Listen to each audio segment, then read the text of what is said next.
요한복음 19장 8절 9절 말씀 봉독합니다. 요한복음 19장 8절 9절 말씀 같이 봉독합니다. 빌라도가 이 말을 듣고 더욱 두려워하여 다시 관정으로 들어가서 예수께 말하되 너는 어디로부터냐 하되 예수께서 대답하여 주지 아니하시는지라. 아멘. 아멘. 오늘 말씀은 예수께서 다시 관정 안으로 끌려가셔서 빌라도에게 신문 당하시는 것을 내용으로 하고 있습니다. 빌라도는 무죄라고 생각하면서 예수님을 어쩌지 못하고 또 죄인처럼 관정 안으로 이렇게 끌고 다시 또 들어갑니다. 죄가 없다고 생각하는 사람을 계속 묶어두고 있는 것입니다. 빌라도는 예수님에 대한 고발을 듣고 더욱 두려워하였다 했습니다. 8절입니다. 종교 지도자들은 예수님의 죄명이 자기를 하나님의 아들이라고 하는 것임을 소리쳐서 고발을 했습니다. 이 말은 빌라도의 마음을 두려움으로 가득하게 하였다 했습니다. 빌라도가 이 말을 듣고 더욱 두려워하였다고 했습니다. 여기서 두려워한다는 말은 경외심을 가지고 무서워하는 것을 말합니다. 단순히 어떤 환경에 대한 무서움이 아니고 그 예수님에 대해서 경외심과 아울러 무서움, 두려움이 몰려온 것입니다. 빌라도는 이 부분에서 자기 아내가 꾸었던 악몽에 대한 말과 겹치면서 두려움이 더욱 가중되었을 것입니다. 빌라도의 아내가 악몽을 꿨다. 그 사람과 예수님과 관계해서 악몽을 꿨다 해서 그것도 전해주었다고 다른 성경에는 이야기하고 있습니다.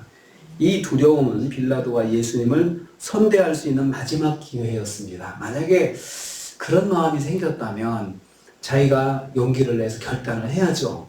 죄가 없으신 분이니까 이대로 돌아가시게 하라고 이렇게 결정을 하고 자기 혼자 들어가면 되는데 그 기회를 놓치는 것입니다. 하나님은 사람들의 말로 하나님의 뜻을 전해주시기도 합니다. 사람들의 말, 그 말을 통해서 내 마음에 어떤 느낌을 주실 때가 있다는 거죠. 두 번째로 빌라도가 다시 예수님을 신문하였습니다. 9절 전반부입니다. 빌라도는 다시 자기 집무실인 관정 안으로 들어갔습니다. 이때 예수님을 끌고 들어간 것입니다. 그리고 예수님을 또 신문합니다. 질문을 합니다. 너는 어디로부터냐? 너는 어디로부터냐? 이 질문은 예수님의 고향을 묻는 것이 아닙니다. 빌라도는 이미 예수님의 출신지를 알고 있었기 때문입니다. 이 질문은 예수님의 영적 기원에 대한 질문입니다. 너의 정체가 무엇이냐라는 내면의 의미를 가지고 있습니다. 로마 사람들은 신이 인간의 모습으로 현현한다는 것을 로마 사람들은 믿고 있었습니다. 그래서 황제도 신이다 이렇게 숭배를 하고 그런 신앙이기 때문에 이 사람이 예수님에 대해서 그런 마음을 가질 수도 있었다는 것이죠. 빌라도는 예수님이 누구신지 진지하게 물어보는 것입니다. 그래서 물어보는 거죠. 도대체 당신 누구십니까? 이렇게 물어보시는 거죠. 하나님은 마음의 생각을 통해서 하나님의 길로 인도하실 때가 있습니다. 마음의 생각을 통해서 거기에 순응하면 그것이 하나님의 뜻일 때가 있습니다.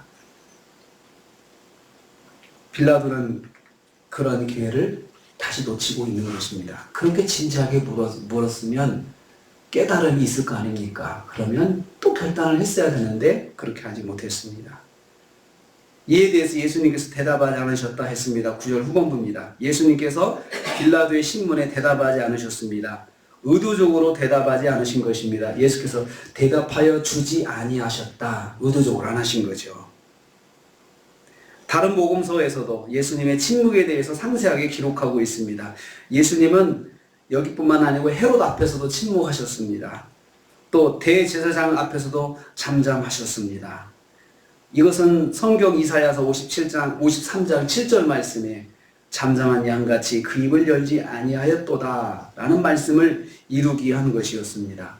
그리고 이미 말하였음에도 불구하고 반복되는 빌라도의 질문에 대답할 필요를 느끼지 못하신 것입니다.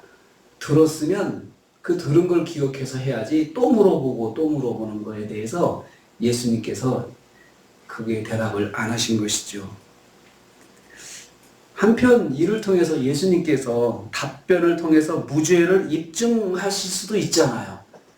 무죄를 나는 죄가 없다 이것을 답변을 통해서 입증하실 수도 있지만 주님 그렇게 하지 않으셨습니다.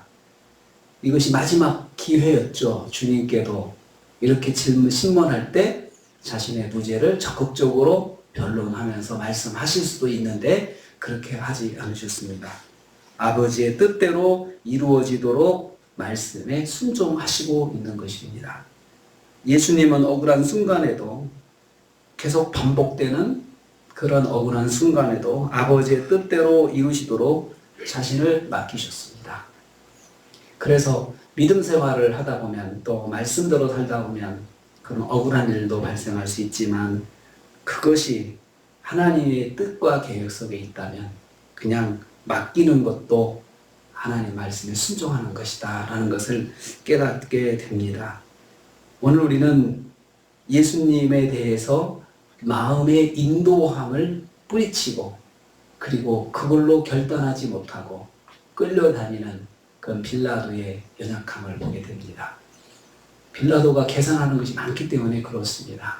그는 정치인이고 군인이고 그러면서 통치자로서 로마 정부에 대한 자기의 이미지도 있고 유대인들에 대한 자기 이미지 관리하기 위해서 그 마음으로 주시는 하나님의 인도하심에 대해서 그는 무시하게 된 것입니다. 오늘도 우리 하루를 삽니다.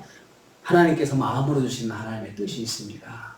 그것을 영의 눈이 열려서 보고 영의 귀로 열려서 듣고 깨달아서 하나님의 말씀 또 순종하고 하나님의 뜻에 순종해서 또 하루를 승리하시고 주말과 또 주일 은혜 많이 받으시는 시간들 되시기를 주님의 이름으로 축복합니다. 주님 감사합니다. 빌라도에게 주시는 마지막 아버지의 뜻, 아버지의 음성을 빌라도는 거절을 했습니다.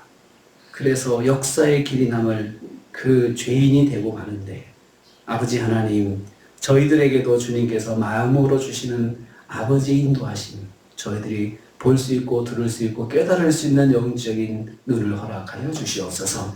또 하나님, 또 말씀으로 순종하다가 계속 아닌 것 같은데 자꾸 어려움이 올 때 하나님 뜻 가운데 순종할 수 있는 믿음도 허락하여 주시옵소서.